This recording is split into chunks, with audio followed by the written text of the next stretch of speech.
My wife chose to betray me with a man she believed outshone me in every possible way. To make matters worse, my daughter stood behind her in blind support, until a single revelation shattered the facade and flipped their world upside down. I'm a 38-year-old man, and for the past 15 years I was married to Vanessa, a woman now 36 years old. Together we have a daughter, Zoe, who's 19. This story won't be short, so settle in. Maybe crack open a cold one. Vanessa and I first crossed paths during our junior year in college. Back then I was nose-deep in a demanding engineering program, surviving on a steady diet of instant ramen and caffeine from cheap energy drinks. I was barely holding it together, functioning like a zombie most days. Vanessa, on the other hand, was full of life. She was pursuing a degree in education and had this incredible way of lighting up every room she walked into. Despite my sleep-deprived, worn-out appearance, she took an interest in me. She had a magnetic personality, bubbly, driven, meticulously organized. Somehow, she found my dry, nerdy humor endearing. I was the kind of guy who mapped out 5-year plans for fun, and she balanced that out with her spontaneity and warmth. We clicked instantly. It was one of those connections where everything just fell into place. After college, we tied the knot in a modest ceremony attended by about 50 close friends and family. Her parents chipped in a bit, but the bulk of the wedding expenses came from our savings. My family wasn't well off, so we didn't expect help from them. 2 years into our marriage, Zoe was born, an unplanned but perfectly timed addition to our lives. Vanessa had just completed her teaching credential, and I'd secured a junior position at an engineering firm downtown. My starting salary was around $48,000. Decent for a first job, but the hours were punishing. I routinely worked 60 to 70 hours a week, with some days stretching on until 2:00 a.m. when deadlines loomed. Vanessa and I discussed our options and mutually agreed that she'd stay home to care for Zoe, rather than outsource childcare. It wasn't just a financial decision, though that certainly played a role. Daycare would have devoured most of Vanessa's entry-level salary, and we both felt it was important that Zoe have one parent fully present during her early years. So we made it work. Our home at the time was a tiny starter house nestled in a decent school district. It wasn't glamorous. 3 modest bedrooms, 1.5 bathrooms, and more DIY projects than we could count. But it was ours, and we poured our hearts into making it feel like home. I'd come home from those marathon work days utterly drained, and Vanessa would have a warm meal waiting. She'd let me catch my breath for half an hour, then hand over Zoe so I could bond with her while she cleaned up. On weekends, I took on full daddy duties, so Vanessa could have some much-needed time to herself. We'd often use Zoe's nap times to tackle home improvement projects together. Painting walls, fixing cabinets, assembling furniture. It was hard work, but it felt like we were building something real together. At work, I didn't shy away from the grunt assignments. I volunteered for the unpopular projects, filled in during holidays, and stayed late without being asked. Slowly but surely, the promotions began to roll in. I moved up the ranks from junior engineer to project engineer, then team lead, and finally project manager. By our 8th year of marriage, I'd doubled my income, now earning around $110,000 annually. This financial boost allowed us to upgrade to a better home in a nicer part of town. It wasn't opulent, but it felt like we'd arrived. I still vividly recall the day we closed on that house. Vanessa was overcome with emotion, her eyes brimming with joyful tears as she hugged me tightly. She kept saying how proud she was of everything I'd accomplished, of all the sacrifices I'd made. We stayed up late that night, sipping cheap champagne and dreaming out loud about our future. How we'd pay off the mortgage early, maybe invest in a cozy cabin retreat, and ensure Zoe wouldn't be buried in student loans like we were. That day I felt like a true provider, a man who had managed to give his family a stable life, a feeling I never saw in my father. Zoe back then was inseparably close to me. No matter how late I got home, she'd wait by the window just to see my car pull in.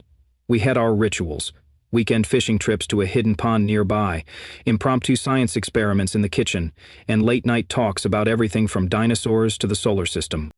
I taught her life skills early on: how to cast a fishing line, change a flat tire when she was barely 10. Her tiny hands were surprisingly useful for tricky bolts, and ace her math homework. We entered the school's science fair together 3 years straight, building intricate volcano models that spewed realistic lava. Each project snagged first prize. I was her hero, and that meant everything to me. Of course, no marriage is without its rough patches. We argued. I missed birthdays, recitals, and family dinners due to work obligations. Vanessa got frustrated with my emotional unavailability and how consumed I was by my job. Still, we always talked it through. At least that's what I thought. In hindsight, I realize now that I had been drifting further away than I ever acknowledged. Working 12 to 14-hour days left me emotionally depleted. I assumed Vanessa knew that my relentless schedule wasn't about avoiding. I believed we had an unspoken pact. I'd handle the finances, the long-term planning, the heavy lifting. She'd cultivate the warmth in our home, the emotional glue that kept us grounded. That arrangement, though unspoken, worked for nearly 15 years. Or so I believed. Turns out I was blind to the cracks forming beneath the surface. The first red flag came around 8 months ago. Looking back, I realized now the signs had been there for longer, but I was too buried in deadlines and office politics to see them. By this point, I was pulling in $135,000. 0 cents a year as a senior project manager, aiming for a directorial promotion that would bump me to around $175,000 0 cents annually. That extra money wasn't just about prestige. It would fully cover Zoe's college expenses and allow us to breathe a little easier as we started thinking about retirement.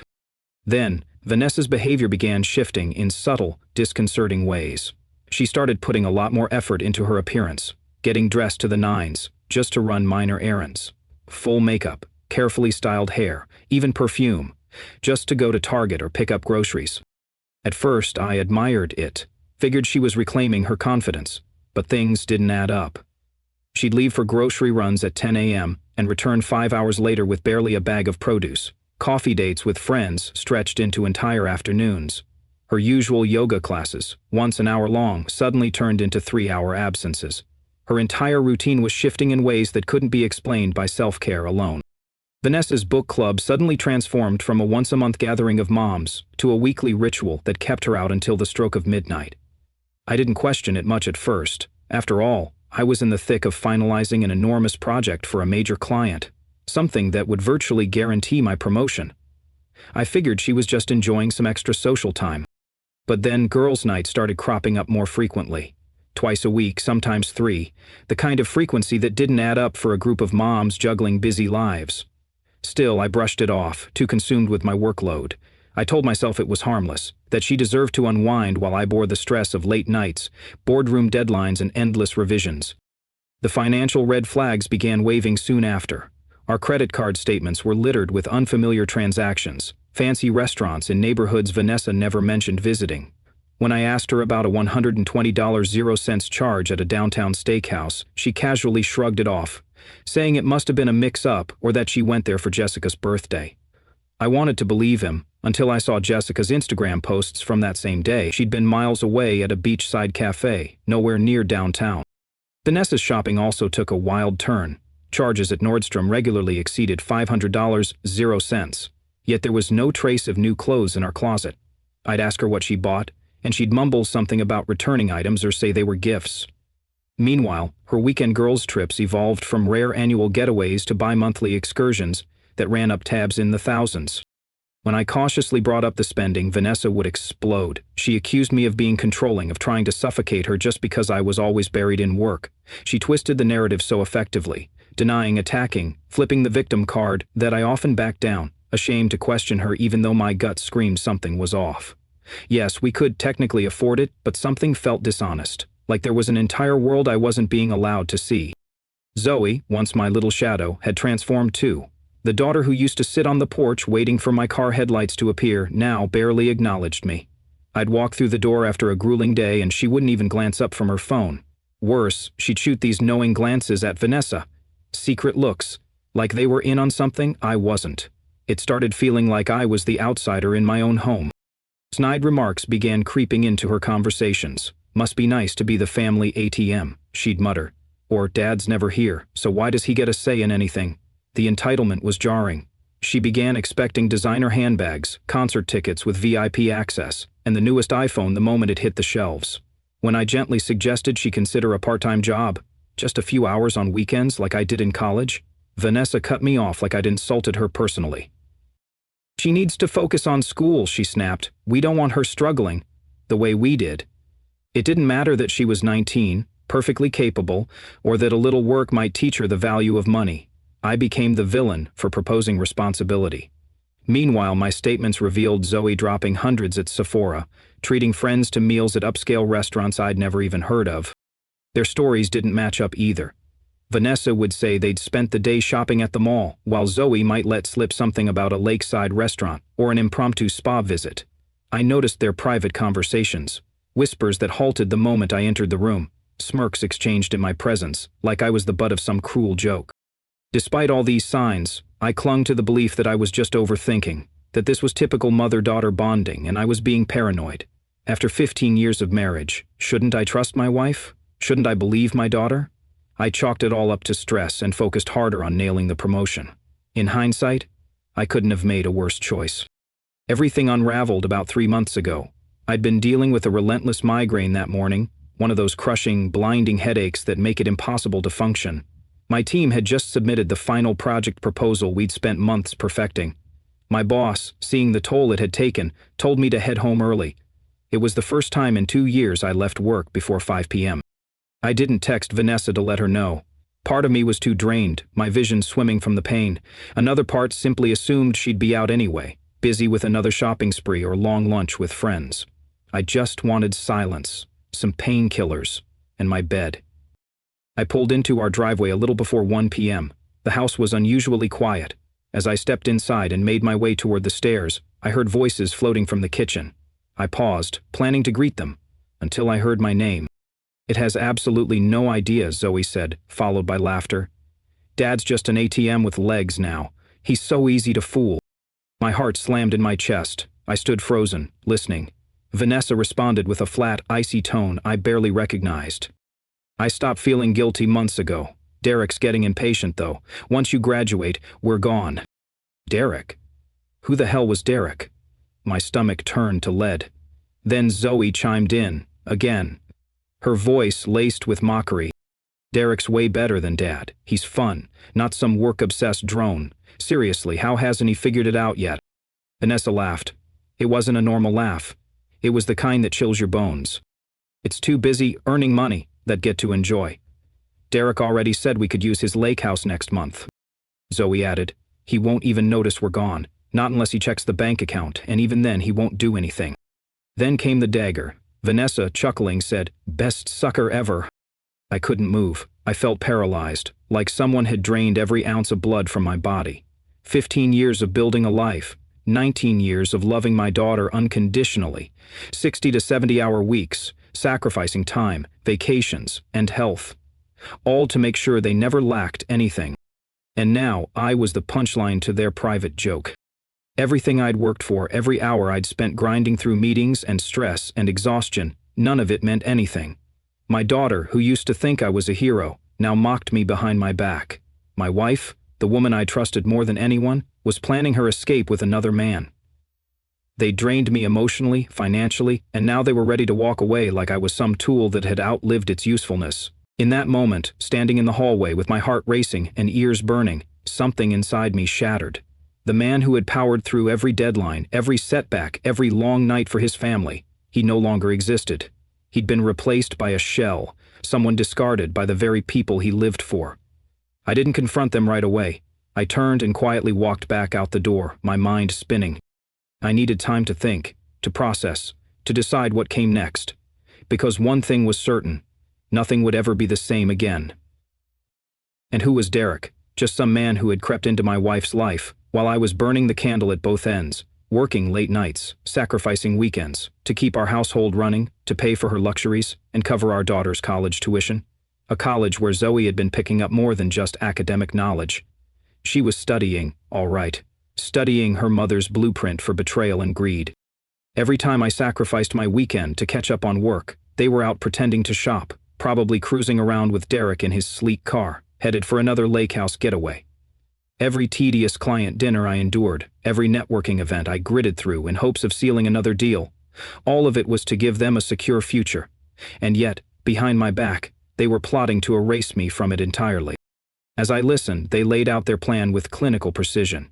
They'd wait until I made the final payment on Zoe's tuition before Vanessa filed for divorce, like I was some sort of bank with a maturity date.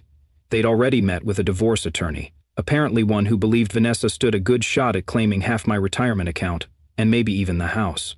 They spoke of assets I'd spent my life building, as if they were party favors to be split after the celebration. And Derek? This guy had a boat, a lake house, and had already been taking them on little getaways. Vanessa told me she was visiting her sister. Zoe said she had study retreats. Lies. Lies dressed up as innocent weekends. Lies they thought I was too dense or distracted to uncover. But now, the curtain had lifted. I saw everything with the clarity I hadn't known I needed. I didn't recognize the people in that kitchen.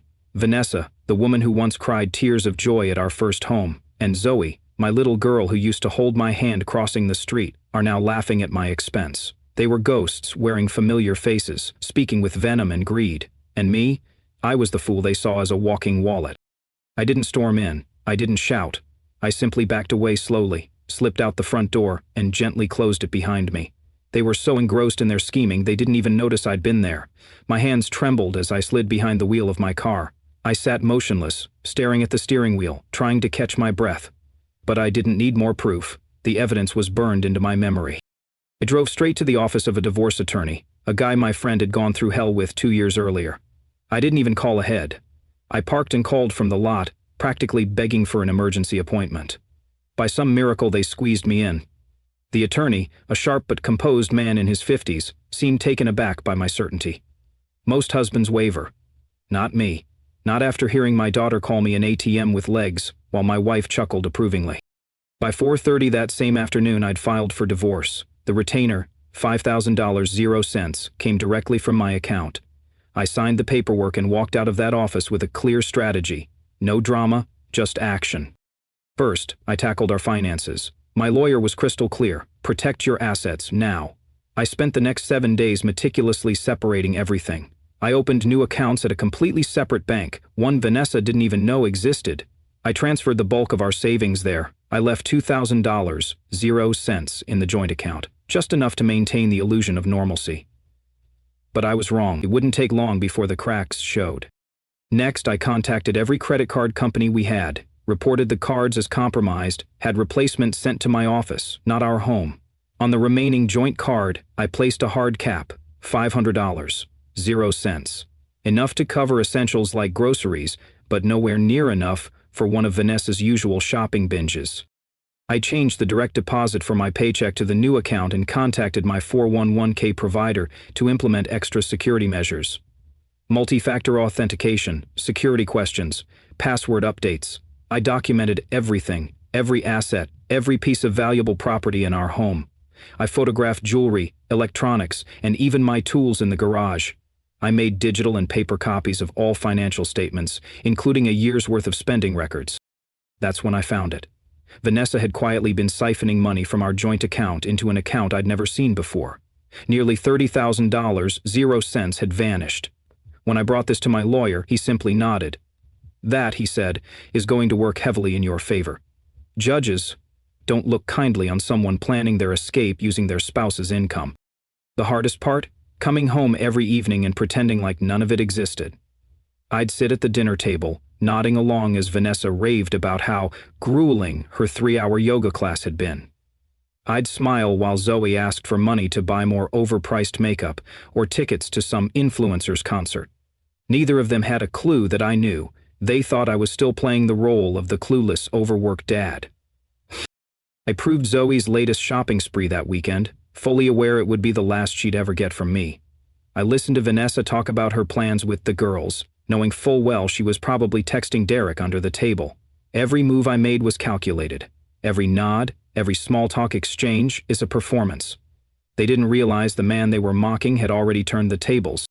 At work, I quietly prepared my exit strategy there too. I sat down with my boss and explained I might need some personal time soon.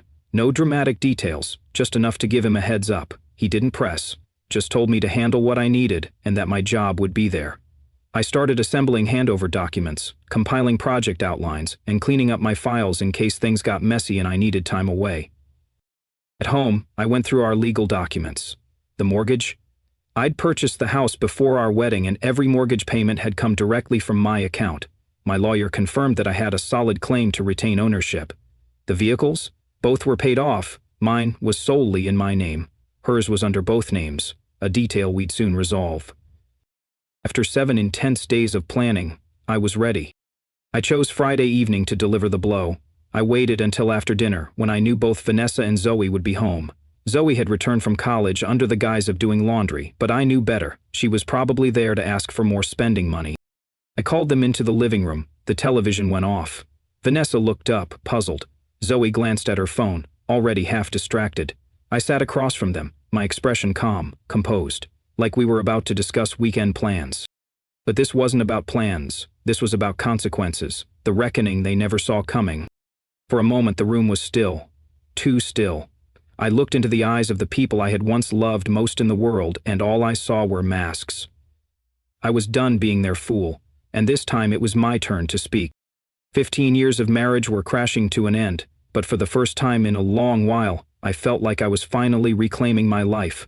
The control, the dignity, the self-respect, they were all coming back. So, I looked across the room at the two people who had deceived me. And I said it as casually as if I were commenting on the weather. I filed for divorce last week, just thought you should know. The look on Vanessa's face was something I'll never forget. It went from shock to confusion and quickly spiraled into sheer panic. Her mouth opened, then closed, as though her brain was trying to reboot mid-crisis.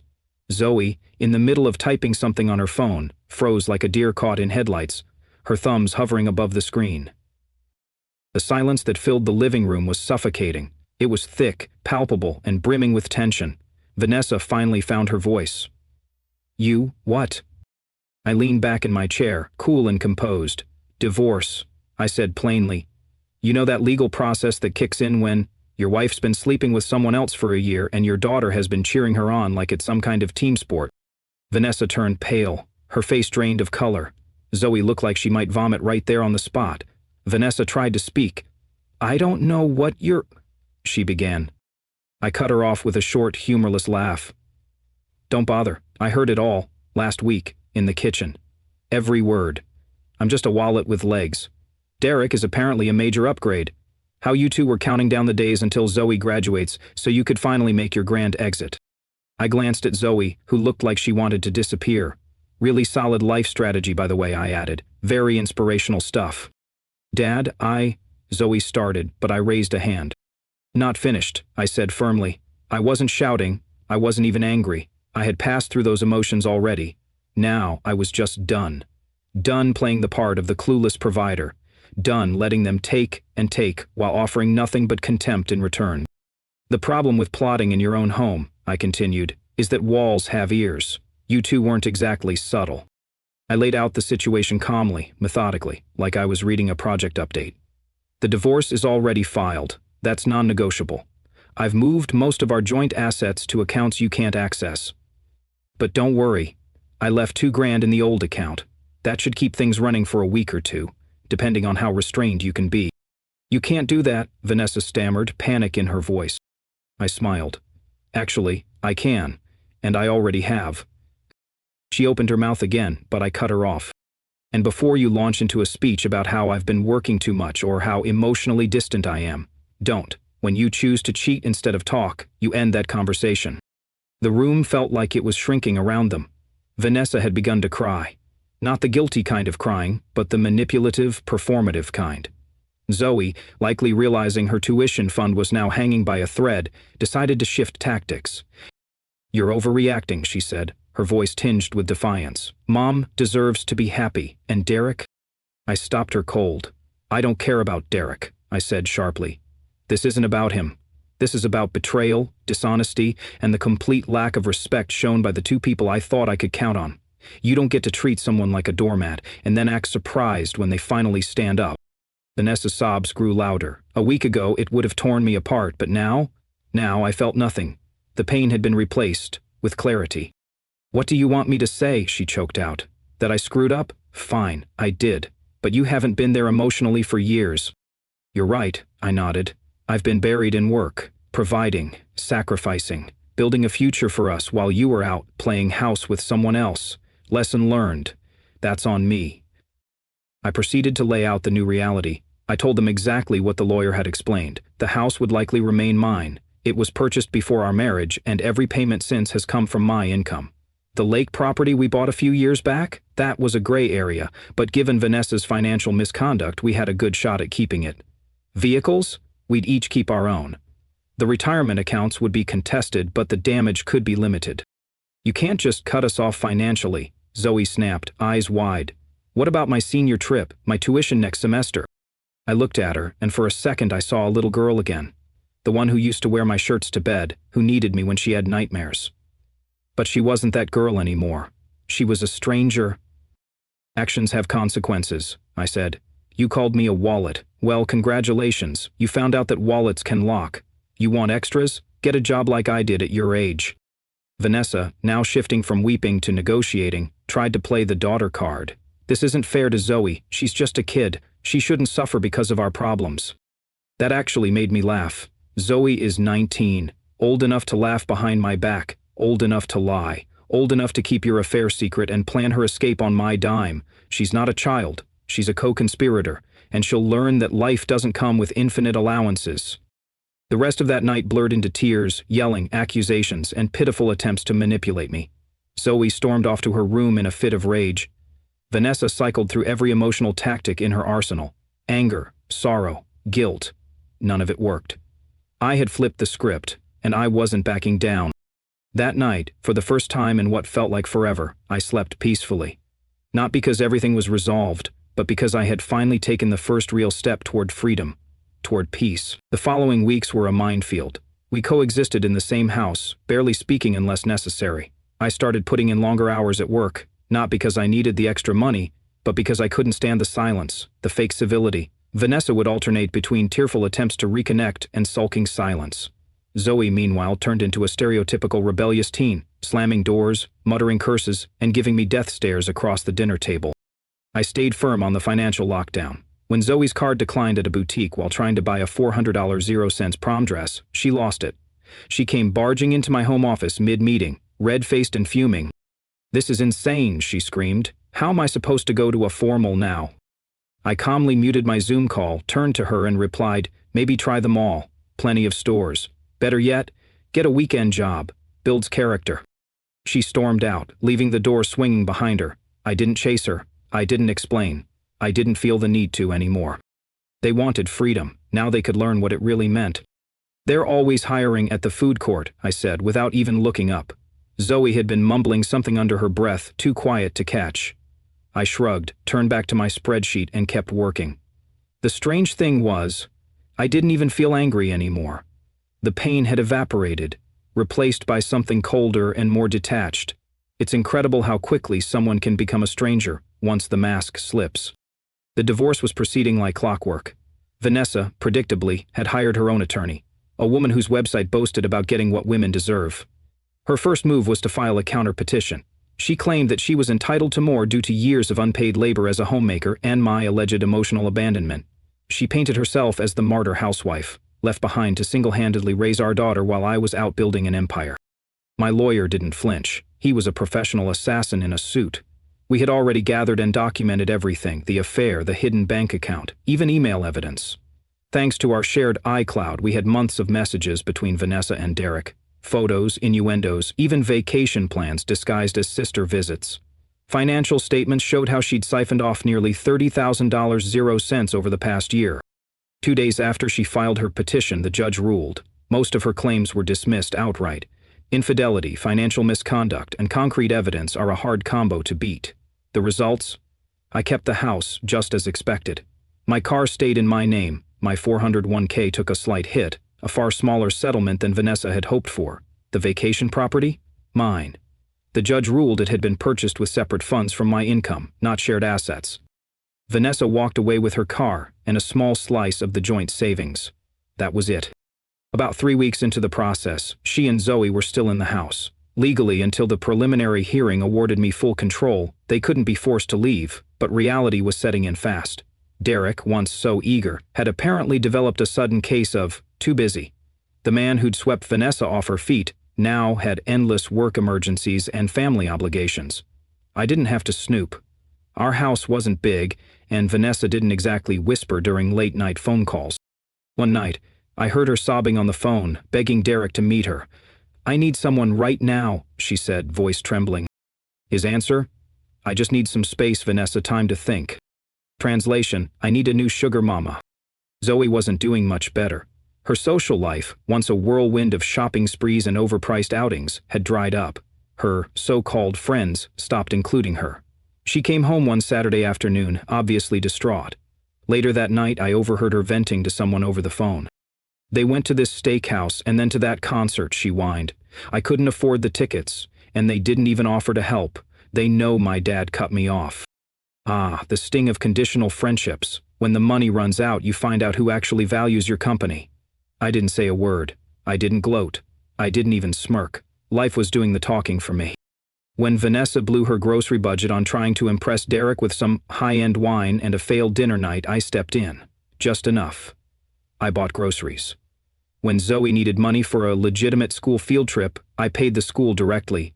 But the days of unlimited credit and blind generosity, gone.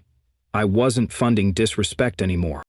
The strangest part? My life improved almost overnight. I landed the director promotion at work, largely because I was sharper and more present since the fallout. Funny how cutting out toxic emotional drains gives you clarity. My blood pressure dropped 20 points. I started sleeping soundly again, waking up feeling refreshed instead of anxious. I reconnected with old friends, people I hadn't seen in years, because I was too busy paying for someone else's image of the perfect lifestyle. Weekends were suddenly mine. My best friend and I picked up basketball again. I even joined a local hiking group, meeting up every Saturday morning for fresh air and good conversation. It was like a part of me that had been buried was finally breathing again.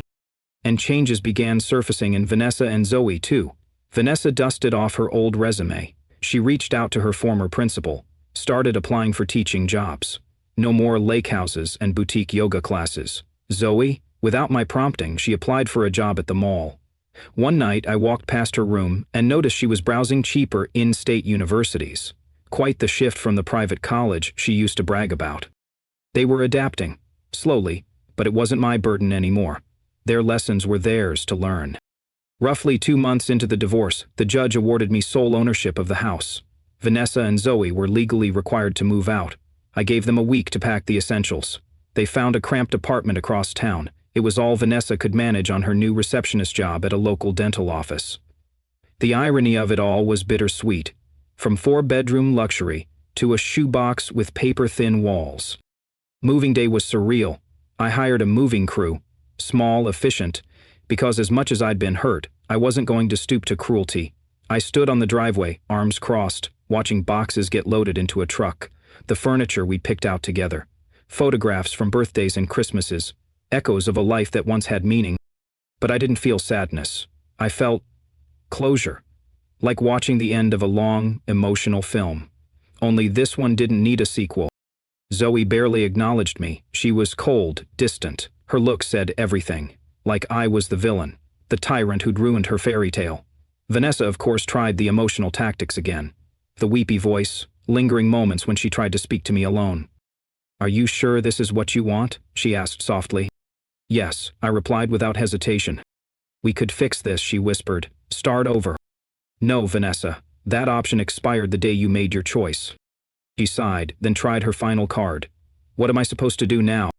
I looked her in the eye, unflinching. "Figure it out. Like I had to when you turned your back on me." By the end of the day, the house was quiet, empty in a way it had never been before.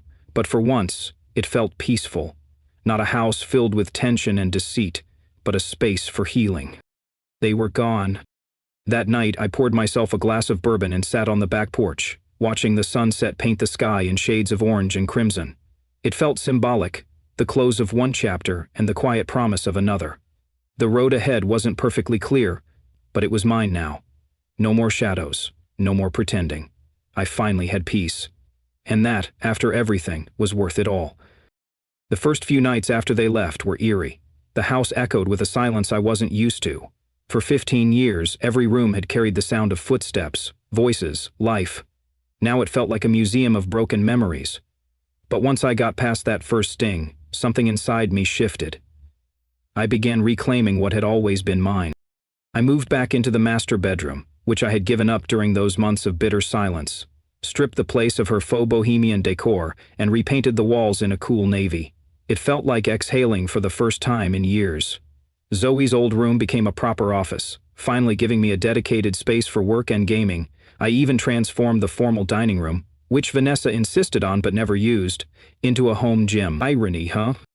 I bought a massive new TV, the kind Vanessa always said would ruin the aesthetic. Now it sits proudly in the living room. I started grilling on weekday evenings just because I felt like it. Bought my first ever top-shelf whiskey. And then came Charlie, the Labrador mix from the shelter, who acts like I personally hung the moon.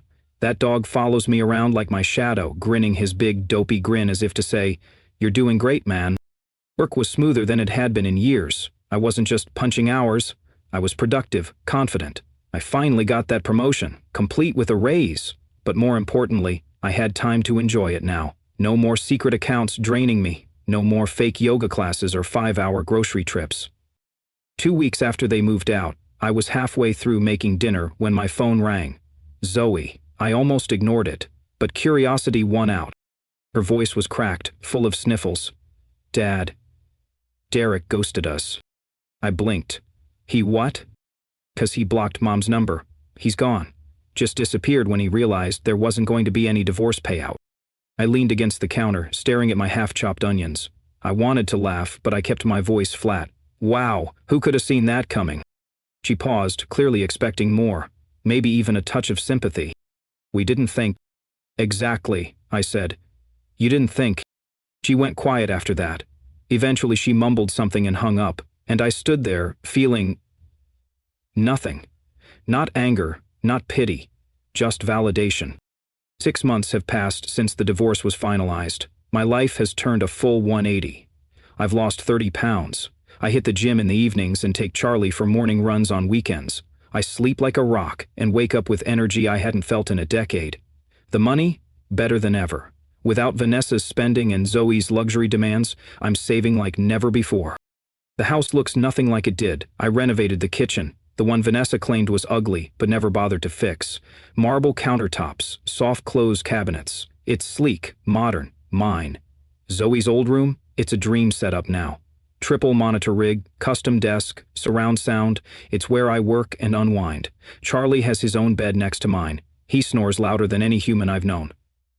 He is straight ahead out of the door now, experiencing a moment of serenity, while still hungry for moment. Zoe kept her word, and soon Charlie and his old room, a small one, took off for 4 hours in the Meanwhile, through mutual friends, I've heard things. Vanessa got fired from her receptionist job. Too many call-ins. She's now stocking shelves at a convenience store. Zoe dropped out of her expensive college, couldn't pay tuition, no more concerts, no more Sephora hauls, no more ATM with legs. Then came this morning. I was sipping my second cup of coffee, Charlie curled at my feet when someone knocked on the door. I opened it, and there she was. Vanessa. Hair messy, eyes puffy, looking like she hadn't slept in a week. "Can we talk?" she asked, craning her neck to peer into the house. "We are talking," I said, not moving from the doorway. She started crying, going on about how Derek vanished, their apartment is moldy, how Zoe is couch surfing. Then came the inevitable ask, just a little help, just until she gets back on her feet, promises of repayment. Empty words from someone who burned every bridge and salted the ashes. I looked her dead in the eyes and said, "No." She blinked. "But we're about to lose our apartment." "That sounds like a you problem," I replied. "Not my problem." Later that afternoon, Zoe sent an email, full of guilt, sadness, claims that she missed me, that she didn't know what to do. For a heartbeat, I almost softened. I thought of our fishing trips, her winning science fair volcano, the way she used to call me Super Dad. Then I remembered her laughing about me behind my back. I remembered the betrayal. I've moved on. I've built real friendships. My buddy Mark and I catch games together on weekends. I've reconnected with old college pals. I'm not that overworked blind provider anymore. I'm living for me. Mark asked once, "Do you ever regret not trying harder?" "Maybe with Zoe," I said, "if she ever really changes. But Vanessa? That bridge isn't just burned, it's obliterated." Some people might say I'm bitter. I should have tried counseling. I should be more forgiving. But here's the truth. You don't counsel with someone who cheats, lies, and plans to abandon you the moment your usefulness ends. You don't forgive people who never showed you an ounce of respect. As for Derek, he was never my issue. There are always guys like him, looking for a ride. What cuts deep is that my wife gave him the keys, that my daughter cheered her on. Now they're living the consequences. Life, it turns out, has a twisted sense of justice. But sometimes it gets it exactly right. And now, for the first time in decades, I'm finally free.